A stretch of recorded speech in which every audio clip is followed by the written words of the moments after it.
Coca Cola दुनिया की most popular soft drinks में से एक है, लेकिन क्या आपको पता है कि इंडियन गवर्नमेंट ने एक बार खुद का भी कोला निकाला था? क्या है इसके पीछे की कहानी और क्या हुआ हमारी सरकारी कोला का, जानते हैं इस वीडियो में।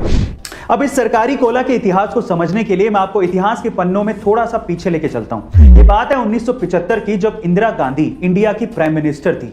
तब उन्होंने अचानक से इमरजेंसी लागू कर दी थी। इमरजेंसी के वो दिन भारतीय राजनीति के इतिहास में सबसे काले दिन माने जाते हैं, क्योंकि हर एक भारतीय का मौलिक अधिकार उस वक्त उनसे छीन लिया गया था।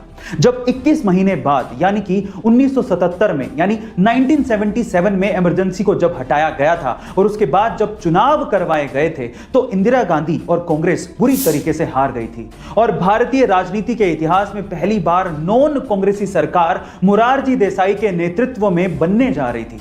अब सरकार नहीं थी तो नियम भी नए आने ही थे। कुछ नए नियमों में एक नियम यह भी था कि अगर कोई मल्टीनेशनल कंपनी इंडिया में अपना बिजनेस चलाना चाहती है तो उसे इंडियन पार्टनर्स चुनने होंगे और उनको 60% हिस्सेदारी देनी होगी।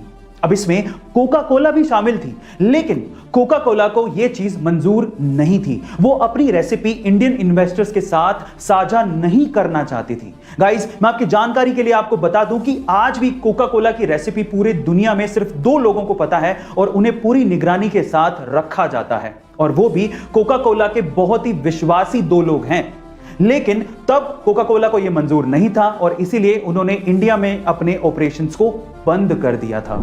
अब इस कहानी में आया असली ट्विस्ट। जब कोका कोला कंपनी ने भारतीय मार्केट को छोड़ दिया था, तब भारत की सरकार ने सोचा कि क्यों ना इतने बड़े मार्केट को हम खुद कैप्चर करें और क्यों ना अपना एक कोला लॉन्च करें।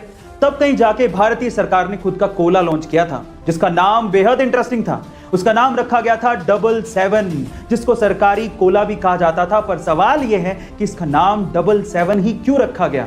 देखिए, इसके पीछे भी एक भारी गहरी मंशा थी। वो क्या थी, मैं आपको बताता हूं। एक्चुअली 1977 यानी कि 1977 को इमरजेंसी का साल कहा जाता है।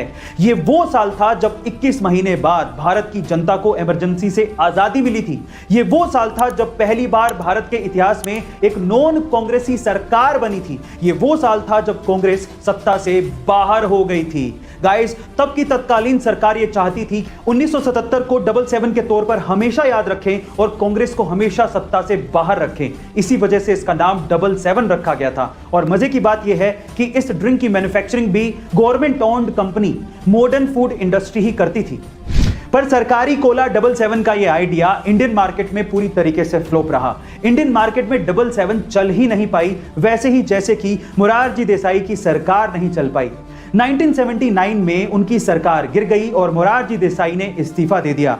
1980 के चुनाव जीतकर इंदिरा गांधी फिर से भारत की प्रधानमंत्री बन गई और उसके बाद आते ही उन्होंने सबसे पहले 777 कोला की मैन्युफैक्चरिंग को पूरी तरीके से बंद किया, क्योंकि उन्हें वो 1977 की हार की याद दिलाता था।